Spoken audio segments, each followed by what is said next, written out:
a hacerlo. Y bien, de esta manera, Exitosa Perú comienza un nuevo mes aquí, hoy 1 de noviembre, 12:09 de la mañana. Agradecerles a quienes acaban de encender la televisión y quienes se van a acompañar con nosotros en esta hora de almuerzo, en este feriado, con Exitosa Perú. Tal como lo anunció el doctor Alfonso Adriancén Ojeda, ex viceministro de Trabajo, está listo ya para poder conversar respecto del incremento del sueldo mínimo vital. Bienvenido, señor Adriancén, qué gusto volvernos a encontrar. Muy buenos días, Claudia, y un saludo especial a todos los televidentes de Exitosa. Primero, ¿qué le parece los anuncios a través de este plan de gobierno que nos va a acompañar hasta el Bicentenario, hasta julio del 2021? ¿Cree usted que son medidas que intentan ponerle paños fríos a la situación, medidas populistas o medidas que van a ser en el camino fáciles de implementar y, lo más importante, no solo de implementar, que tengan resultados comprobables en esta fecha tan corta? Evidentemente existe un clima de crisis en la región y también existe una situación complicada en cuanto a los sucesos ocurridos hace ya un mes. En ese sentido, el gobierno ha hecho lo que tiene a mano, que es presentar una propuesta, por el momento, de intenciones políticas. Y esa manifestación va a tener que ser canalizada, estudiada, debatida al interior de la sociedad, tanto los sectores de uno y de otro en esta coyuntura tan especial que tenemos, ¿no? ¿Cuáles son los agentes externos? Los internos los conocemos bien, estamos aún en un interregno parlamentario que no nos da un ambiente tan estable. Pero ¿cuáles son los agentes externos que van a sumar a lo que podría ser este proceso de evaluación de las condiciones mínimas bajo las cuales se pretende aumentar el salario? Me lo va a decir después de escuchar a César Zúñiga, que se encuentra en el lago. Estudios. Gracias, César, por la información. Lo comentábamos aquí con el doctor Adriancén. Vaya religiosidad y fe, y esto es la característica de la idiosincrasia peruana. Hoy en un día además feriado donde se recuerdan a todos los que ya trascendieron este mundo. Creo que los peruanos somos uno de los países, ¿no?, más fervorosos, y lo acabamos de ver, lo estamos viendo hoy en la procesión también del Señor de los Milagros. Es cierto, en sus últimos días de recorrido, ojo, además. Bien, doctor, centrémonos de lleno en esta medida que, por supuesto, nos da esperanza a muchos, a quienes además, a través de la misma, quieren mejorar su calidad de vida. La pregunta antes de ir al enlace con César fue, ¿cuáles van a ser estos factores externos que van a influir de manera directa en el condicionamiento de esta medida? Bueno, evidentemente desde hace ya buen tiempo se viene trabajando un criterio técnico para este tipo de decisiones. Ello ya es un tema recurrente al interior del Ministerio de Trabajo y Promoción del Empleo. En el 2007 ya existió un primer intento por configurar las condiciones necesarias para que se produzcan los incrementos dentro de la remuneración mínima vital.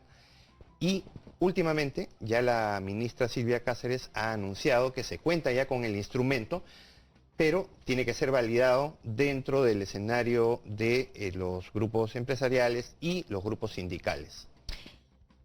Más allá de este esfuerzo que se quiere hacer, hay algo que tenemos que tener en cuenta. Existe una brecha de desigualdad bastante marcada en este sector. Se me ocurre, más allá de poder dar una medida que es alentadora y optimista, debemos ir de la mano en ese trabajo articulado precisamente en la fiscalización de las condiciones laborales. Lo veíamos ayer, vino un supervisor de Sunafil, una menor de 16 años trabajando en un horario no permitido y trabajando más de 14 horas durante el día. ¿De qué manera no solo la fiscalización contribuye al trabajo estadístico y al impacto que se pretende tener con esta norma? Bien, hay que ver las cosas dentro de un contexto, tanto nacional como internacional, ¿no es cierto? Y desmitificar algunas cuestiones respecto a la remuneración mínima vital. En primer lugar, no es la pastilla que va a solucionar todos los problemas, es solamente un elemento dentro de una serie de otros elementos que configuran esta realidad laboral que vive el Perú y que también vive la región. Por ejemplo, yo estaba haciendo, a colación de la entrevista, una revisión de cómo van los sueldos mínimos vitales en otros países, ¿no es cierto? Tenemos a Costa Rica, que tiene en promedio $520 mensuales, ¿no es cierto? Y es el primer país. Pero luego sigue Chile, con $420 en promedio mensual como remuneración mínima vital. Entonces uno se pone a pensar, si Chile tiene este tipo de casi $150 por encima de lo que tiene el Perú, sí, ¿qué justifica las crisis que vive ese país?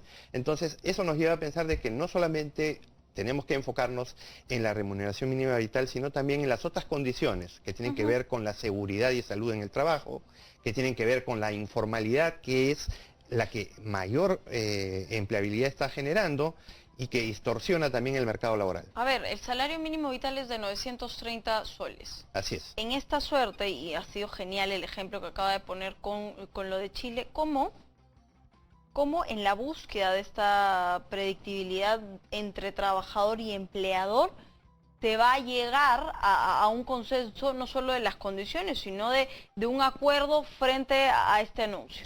Lo que pasa es que tenemos que estar claros en que este tema es un tema social.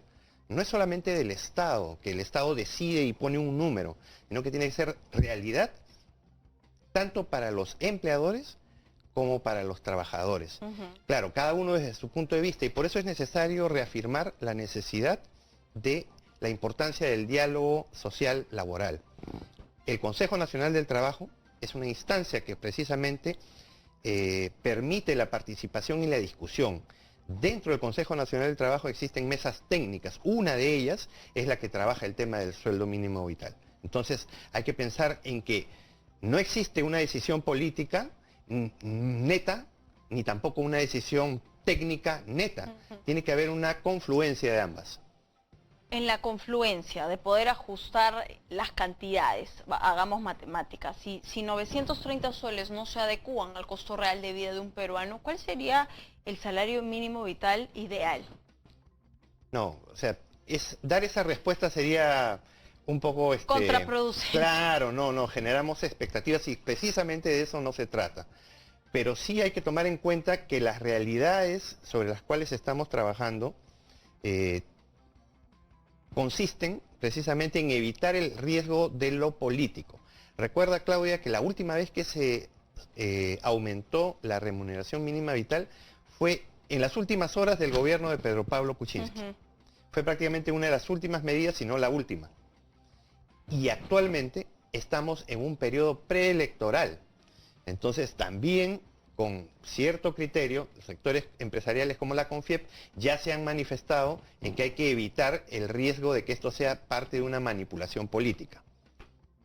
Usted ha mencionado hace segundos en su intervención modelos económicos, Chile y otros. Lo alarmante es que nuestro país esté dentro de los países que tienen mayor brecha de desigualdad salarial de la región, pero no solo en aquellos que trabajamos con la esperanza del sueldo mínimo vital, sino también en puestos gerenciales y administrativos. Claro, y existe una serie de distorsiones en el mercado, por ejemplo, la empleabilidad hacia los jóvenes, sí, lo que es los salarios respecto de hombres y mujeres, ¿no es cierto? Y lo que es la atención a grupos vulnerables, ¿no es cierto?, que muchas veces no encuentran empleos adecuados a sus posibilidades. Entonces, todos estos factores tienen que ser de una manera u otra analizados, y para eso existe pues la necesidad de contar con estos espacios de diálogo a los cuales yo invoco, de que se sigan desarrollando, que vuelvan a continuar negociando de la manera correcta las posiciones, porque es en beneficio de todos. Usted ha dicho algo, hay condiciones que deberían de sumarse no solo al respaldo técnico para la implementación de la medida, y que además son cosas básicas, planes médicos, por ejemplo, alimentación, automóvil y transporte y demás. ¿Esas son las prioridades al momento de analizar este tipo de medidas? Porque, a ver, se le critica mucho al presidente y al Estado de tomar medidas populistas, de dar medidas que el pueblo aplauda, pero que no llegan al 100% de efectividad precisamente porque no tienen respaldo técnico. Sí, pero yo insisto en el punto, o sea, no es solamente lo técnico lo que valida una situación, hay un tema social, y en el tema social existen realidades tan concretas como lo que es comer, educarse y tener un lugar donde vivir. Entonces, lo técnico a veces, si bien es cierto, tiene una posición de análisis, tiene que estar aterrizado con una realidad social, si no van a pasar cosas como las que ocurren en otros países de la región. Tomando lo que ha ocurrido en Chile, ¿usted cree que tomando además este interregno parlamentario y el ambiente de confusión que aún se vive, y teniendo además en cuenta que vamos a tener un congreso de 16 meses, que esperemos que sea un congreso bastante técnico, vamos a vivir escenarios como el que Chile ha vivido a nivel social, porque, a ver, el cierre del congreso es, trasladando un poco lo que opina el ciudadano a pie, era el ultimátum que se le daba frente a temas importantes. O haces o no haces, hizo. Si no caminamos con grandes resultados, no solo para el Bicentenario, podríamos, además, teniendo este precedente chileno, poder salir así a la calle y volver a arrinconar nuevamente al gobierno. No se trata de eso, pero sí hay que tomar en cuenta los datos que una de las instituciones que trabaja con mayor dedicación el tema, que es la Defensoría del Pueblo, ha precisado en el último reporte mensual la cantidad de conflictos sociales que se tienen incubados en el país, y que de una u otra manera la resistencia de la gente, ¿no es cierto?, a justo lo que hablábamos, ¿no? Sí. El no perder la fe hace de que no existan desbordes. Entonces yo creo que tiene que haber más inteligencia dentro del sector de gobierno para poder articular estas fortalezas y evitar los conflictos sociales en extremo. Tenemos una serie de situaciones en el sur del país que se están incubando y pueden generar una crisis. Hay que evitarlo, pero hay que evitarlo no con represión, no digamos, con una posición dictatorial, sino con negociación política, que es lo que se necesita, diálogo. Para poder cerrar, lo veíamos con el ex ministro de Salud, el doctor Salinas, y él apuntaba a que se debería dar el fortalecimiento de los gremios importantes, trabajadores, médicos y demás. En este fortalecimiento, para que cuando las medidas no funcionen, el pliego de reclamos no sea el mismo y la muestra sea la misma en la calle, huelgas y demás. Es la oportunidad que se tiene de poder afianzar también, no sé, o de apostar por aquel sector informal en el camino de la formalidad. Por años un sector ha trabajado, digamos, ha visto como fórmula, ¿no es cierto?, el debilitamiento de ciertas instituciones. Los sindicatos lamentablemente han tenido mucha, digamos, influencia ideológico-política, cuando deberían ser estamentos que sí, formulando posición, no necesariamente se partidaricen. Entonces, dentro de ese escenario, yo creo que estamos a tiempo siempre de renovar la expectativa nacional. Tenemos un evento el próximo año, ¿no es cierto?, en el 2021, ¿no es cierto?, que nos debería congregar a todas las fuerzas sociales y políticas para reformular un nuevo país, ¿no es cierto?, un país renovado, con instituciones fuertes y con gente dispuesta a dar su mejor esfuerzo. Yo creo que es el momento de evitar crisis, es el momento de pensar que las opciones que se vienen dando tienen que ser reforzadas también con un respaldo de la ciudadanía y con una participación, porque no se trata solamente de tener a la población, digamos, adormecida, esperando recibir cosas, sino que sea partícipe también de cambios.